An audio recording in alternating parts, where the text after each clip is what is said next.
Hello, and welcome to the Brian Hornback podcast on this Friday the 13th, 2020.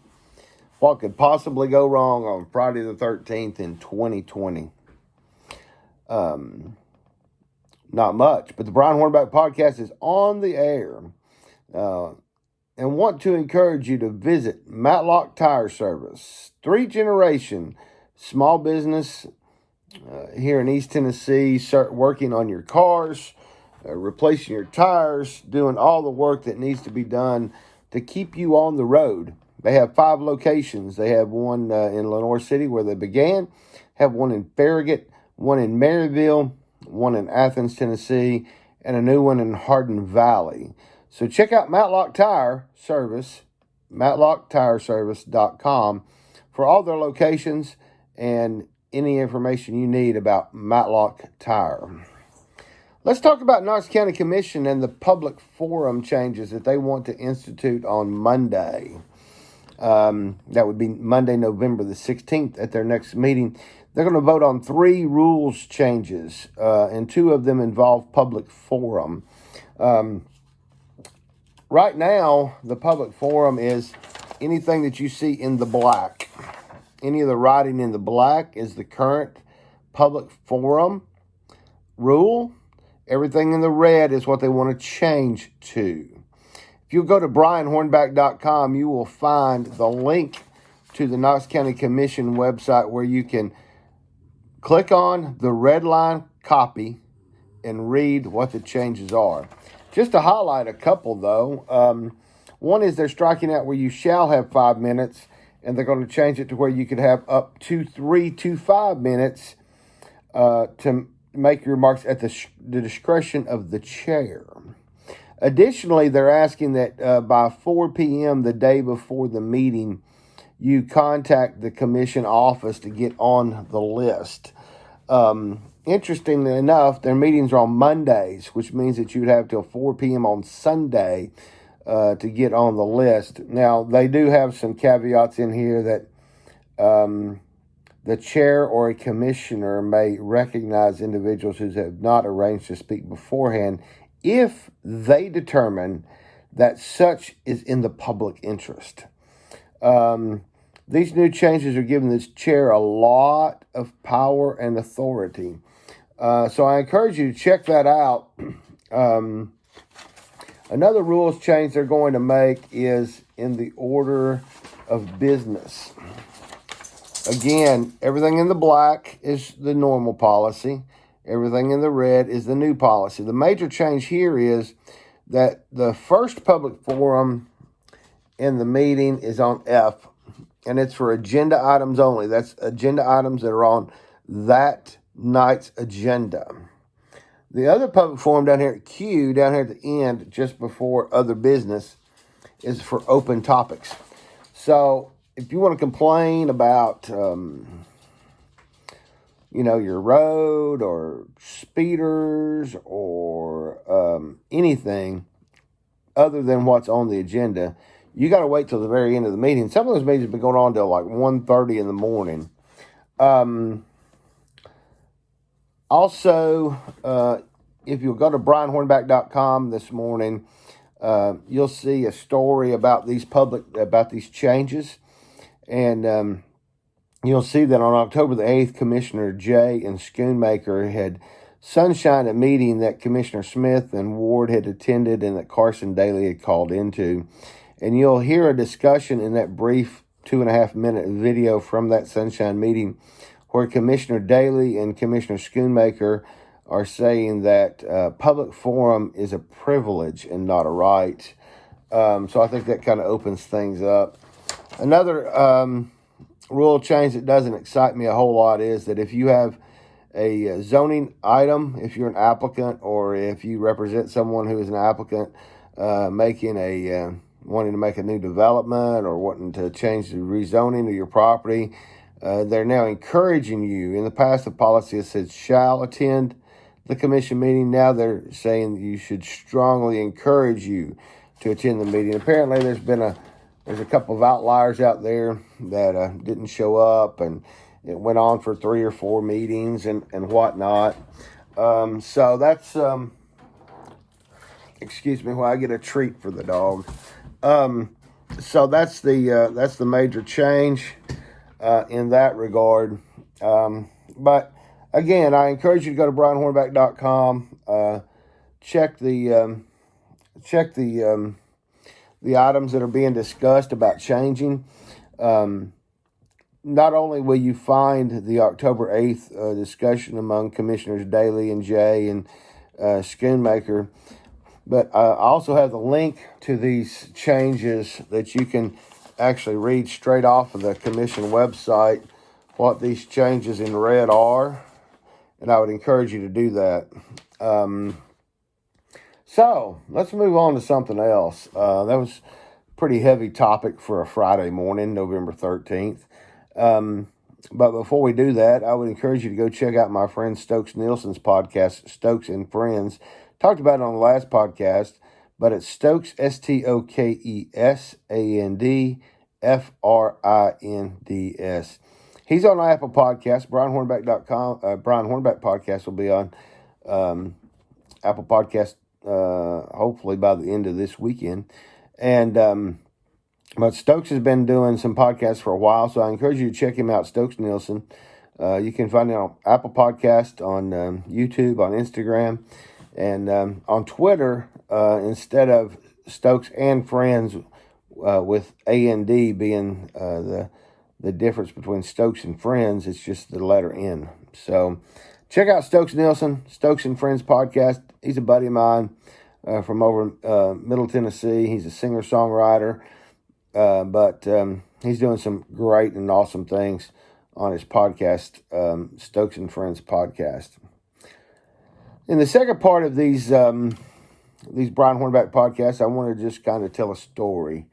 Sometimes we get bogged down in the minutia of government bureaucrats, government elected leaders. And I want to tell the story about a friend of mine's from years and years ago, Dewey Faust. And Dewey had a son named Rob Faust. Rob and I have been friends since high school. Dewey was active in politics, as was Rob. My mom, she passed away in January of 2015. But she and Dad would go up to the Carter early vote location, and Dewey always worked the early vote location.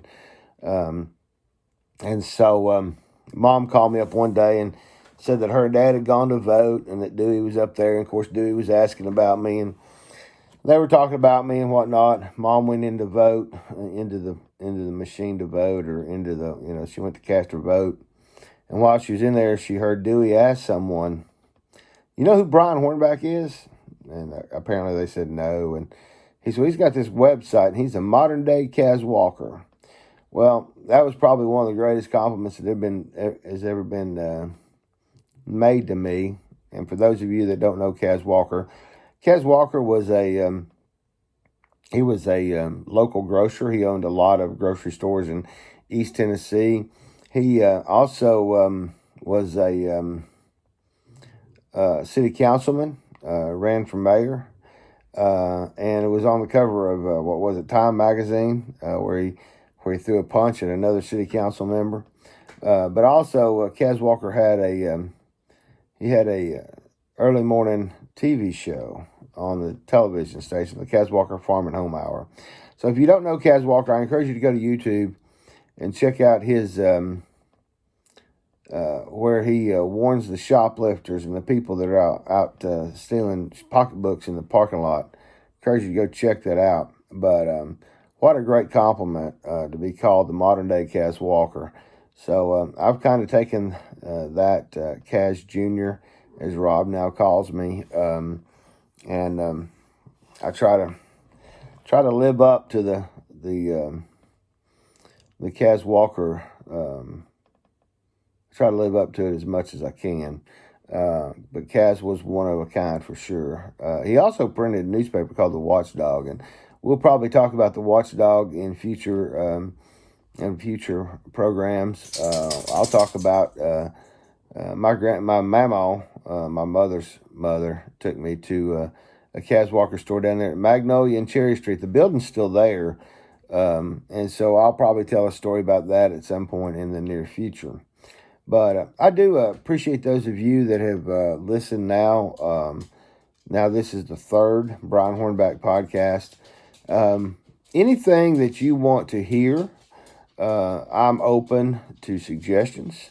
I'm starting to formulate some list of stories I can tell. Right now, this podcast is going up on Tuesdays and Fridays. This Friday's being a little bit later than I anticipated, because I actually anticipated recording it on Thursday and putting it up on Friday. But I'm off of my day job today, so it was a little bit later getting recorded. But send me an email to brian@brianhornback.com. That's Brian with an I, Hornback, HORNBACK. A lot of people like to try to use a different letter instead of the A in Hornback, but it's Hornback. And so send me some suggestions, what you want to see, what you want to hear here on the Brian Hornback podcast. Obviously, I've been in politics for about 38 years. I've been selling groceries for about 30 years to independent grocers over the years, to chain stores, to big box stores. So there's a lot of stories that I can tell. And now that several of those folks are no longer with us, it's probably easier to tell than if they were alive. Also, like I said, I've been involved in politics for 38 years. I've served on the Knox County School Board. I've served as the Knox County Republican Party chairman. Been involved in politics for a great number of years. So there's lots of things that we can continue to talk about and tell. So there's no limit to the potential of stories and great interesting things that we can know. And as always, I encourage you to check out the brianhornback.com website. We that started 16 years ago, and it has been a true blessing. The amount of people that come to that website, that read me on a 30-day basis. Basically, I reset the clock at the first minute of the first day of every month, and then we go from there. But it's it started out in 2004. The blog started out as just an opportunity for me to continue to have a voice in the community. Little did I know that within every 30 days I would have 150 to 2,000 readers on that website, with the unique IP address averaging about 15,000 unique IP address visits a month. And a unique IP address is simply this. If someone from the city-county building, where there's lots and lots of computers, hits my website, and it comes from that one IP address, then that's only counts as one. Every time that same IP address hits my website for the next 30 days, it never counts it again. So, we average about 15,000 unique IP address visits a month, and we average over 150,000 views per month. So it's pretty impressive, I think, for just an old East Tennessee boy like me that's just been involved in politics. Again, I appreciate you tuning in. I appreciate you listening to me. I appreciate you sharing it, talking about it, encouraging your friends to check us out. We're on most all the podcast forums, and we're on YouTube. So check us out. It's just me sitting here behind a microphone with some headphones on. Today I'm wearing a Haggerty U.S. Senate hat. He will be taking the oath of office sometime in January. And he'll be our next United States Senator, right beside Marsha Blackburn, who I respect and like very much. But check us out on YouTube. If you have the opportunity on YouTube, give us a like, give us a comment, give us a share, and above all, subscribe. And ask your friends to subscribe to the Brian Hornback .com YouTube page, and I would greatly appreciate it. Y'all have a great weekend. We'll talk to you next week, and we'll let you know what the county commission does with those public forum changes.